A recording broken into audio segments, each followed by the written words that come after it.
स्वागत है दोस्तों आपका हमारे चैनल पर। आज हम बात कर रहे हैं चीन की।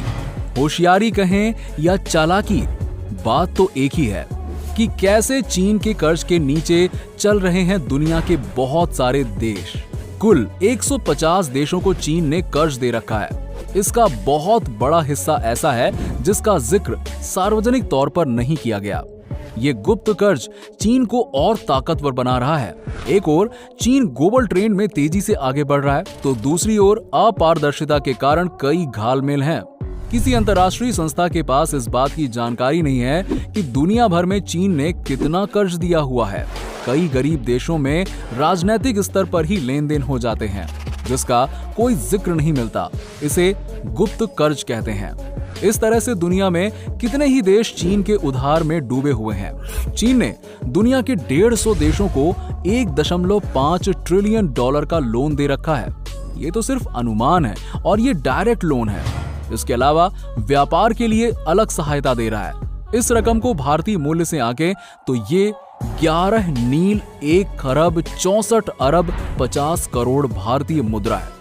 आप इसमें कितने जीरो होते हैं इसका भी अंदाजा लगाने में काफी टाइम लगा लेंगे। इस रकम के साथ ही अब चीन दुनिया का सबसे ज्यादा कर्ज देने वाला देश हो गया है। यहाँ तक कि वर्ल्ड बैंक, IMF जैसी संस्थाएं और सरकारों ने मिलकर उतना कर्ज नहीं दिया जितना चीन ने अकेले दे रखा है। एक रिपोर्ट इस बारे में बताती है कि चीन ने बीते एक दशक में बहुत से विकासशील देशों को जो कर्ज दिया है उसका सार्वजनिक कागजों में जिक्र ही नहीं है।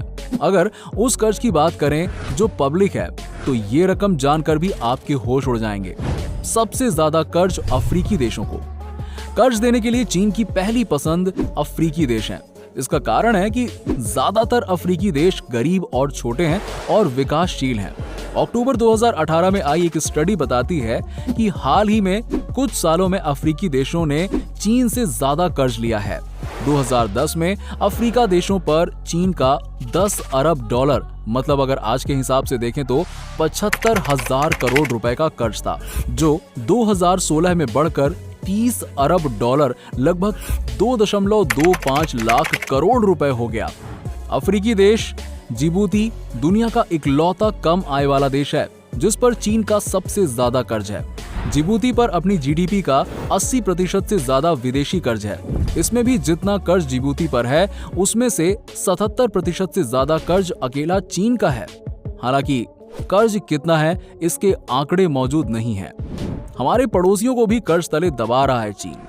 जी हाँ, 2013 से चीन belt and road initiative project पर काम कर रहा है। इस प्रोजेक्ट का मकसद एशिया, यूरोप और अफ्रीका को सड़क, रेल और समुद्री रास्ते से जोड़ना है। इस पूरे प्रोजेक्ट पर $1 ट्रिलियन यानी कि करीबन 75 लाख करोड़ रुपए खर्च होने का अनुमान है। चीन के इस प्रोजेक्ट को जो देश समर्थन दे रहा है उनमें से ज्यादातर अब चीन के कर्जदार बन गए हैं। चीन पाकिस्तान इकोनॉमिक कॉरिडोर या CPEC भी इसी प्रोजेक्ट का हिस्सा है। इस पर चीन और पाकिस्तान दोनों मिलकर काम कर रहे हैं। ये कॉरिडोर चीन के काशगर प्रांत को पाकिस्तान के ग्वादर पोर्ट से जोड़ता है। इसकी लागत $46 अरब यानी कि करीबन 3.5 लाख करोड़ रुपए है।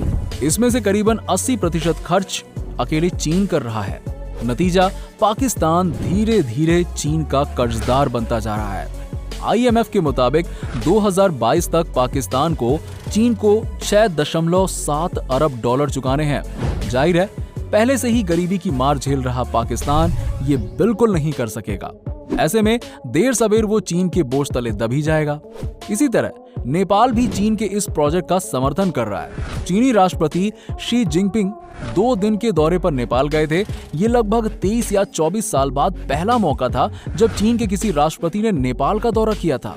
इस दौरे में जिनपिंग ने नेपाल को इंफ्रास्ट्रक्चर डेवलपमेंट के लिए 56 अरब नेपाली रुपए, लगभग 35 अरब रुपए की मदद देने का ऐलान किया था। पाकिस्तान, नेपाल और श्रीलंका की तरह ही बांग्लादेश भी चीन के belt and road initiative project का हिस्सा है। जनवरी 2019 तक चीन और बांग्लादेश के बीच में $10 अरब का कारोबार हो रहा था। बांग्लादेश का चीन के प्रोजेक्ट का हिस्सा बनना इसीलिए भी चिंता का कारण है क्योंकि ये कोलकाता के बेहद करीब से गुजरेगा। क्या भारत पर भी है चीन का कर्ज? देश के मुताबिक बात करें तो जापान सबसे ऊपर है। दोस्तों, अगर हम कहें कि जापान दुनिया में सबसे ज्यादा कर्जदार देश है तो शायद आप यकीन नहीं करेंगे, लेकिन ये सच है। वैसे तो जापान दुनिया के सबसे शक्तिशाली और आधुनिक देशों में माना जाता है, लेकिन इस देश पर बहुत अधिक कर्ज भी है। जापान पर देश की जीडीपी से करीबन 264% ज्यादा कर्ज है।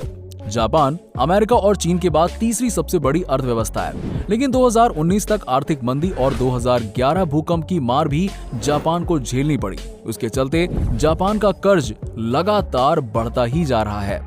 यूरोप का देश ग्रीस दुनिया का दूसरा सबसे कर्जदार देश है। ये देश अपने बीचों के लिए जाना जाता है। इस देश पर कुल 35.27 करोड़ डॉलर का कर्ज है। ये ग्रीस की जीडीपी से 173% ज्यादा है। जहां जापान को उसकी अर्थव्यवस्था के चलते कर्ज चुकाने में सक्षम माना जाता है, लेकिन ग्रीस के साथ क्या?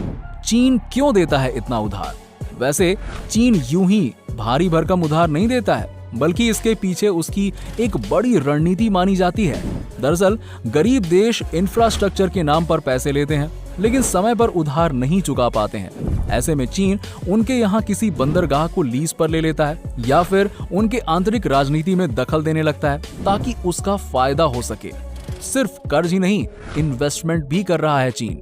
जब UN conference on trade and development की रिपोर्ट आई थी, तो इस रिपोर्ट के मुताबिक बताया गया कि 2018 में दुनिया भर के देशों ने 1.3 ट्रिलियन डॉलर मतलब आज के हिसाब से 97.5 लाख करोड़ रुपए का इन्वेस्टमेंट किया था। दुनिया के कई देशों ने 2018 में अपना इन्वेस्टमेंट घटा दिया था। इसके उलट दूसरे देशों में चीन का इन्वेस्टमेंट 4% तक बढ़ा था।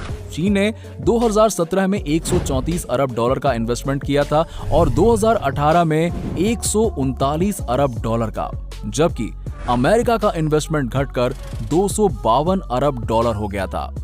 एक दर्जन देशों पर उनकी जीडीपी का 20% से ज्यादा कर्ज चीन ने दिया। हार्वर्ड बिजनेस रिव्यू की रिपोर्ट के मुताबिक 2005 में चीन ने 50 से ज्यादा देशों को उनकी जीडीपी का 1% या उससे भी कम कर्ज दिया था, लेकिन 2017 के आखिरी तक चीन उनकी जीडीपी का 15% से ज्यादा कर्ज देने लगा।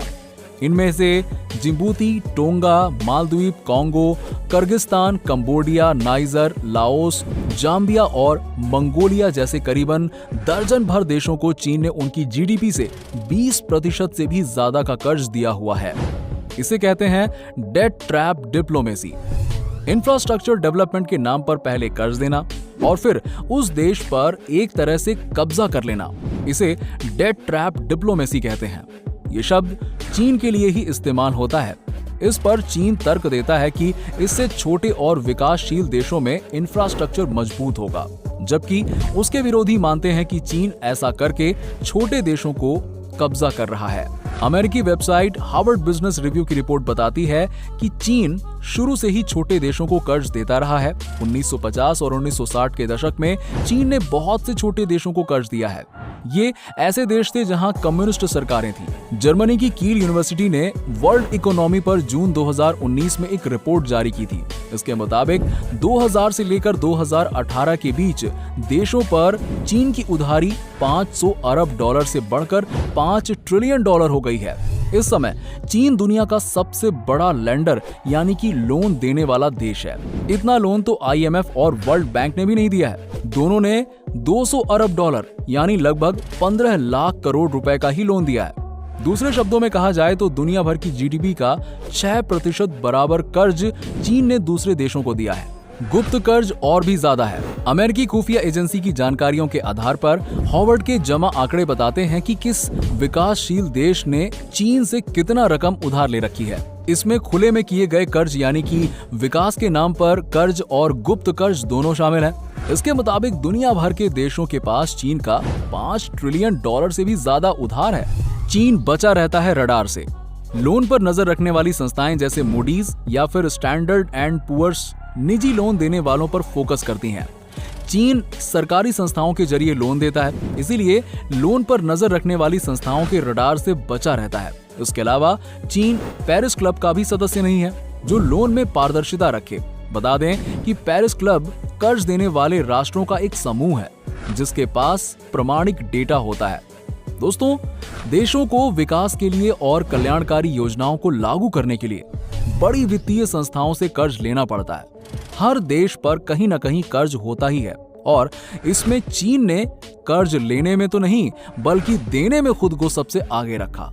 ये बहुत ही बड़ी चालाकी है उसकी। अब इस बारे में आप क्या कहेंगे जरा हमें कमेंट करके बताइए। अगर आपको वीडियो पसंद आई हो तो वीडियो को लाइक करें, शेयर करें और हमारे चैनल को सब्सक्राइब कर लें।